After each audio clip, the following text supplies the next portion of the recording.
আসসালামু আলাইকুম। আশা করি আল্লাহর রহমতে সবাই ভালো আছেন। আজকের আমি যে গাড়িটা নিয়ে আলোচনা করব, এই গাড়িটা সাম্প্রতিক বাংলাদেশের মার্কেটে লঞ্চ করছে। গাড়িটার মডেল হচ্ছে অশোক লেল্যান্ড লিও পিকআপ। এর হেডলাইটের আলোটা খুবই ক্রিস্টাল ক্লিয়ার, পরিষ্কার আলো প্রদান করে।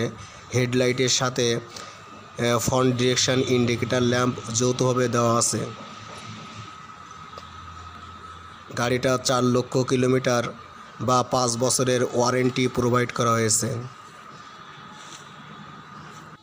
এই লিও পিকআপটিতে জাপানিজ টেকনোলজি ইঞ্জিন ব্যবহার করা হয়েছে, যেটা 45 horse power, 110 newton metre, 3 cylinder, 1.5 litre turbocharged engine. সম্পূর্ণ গাড়ির দৈর্ঘ্য 4485 মিলিমিটার বা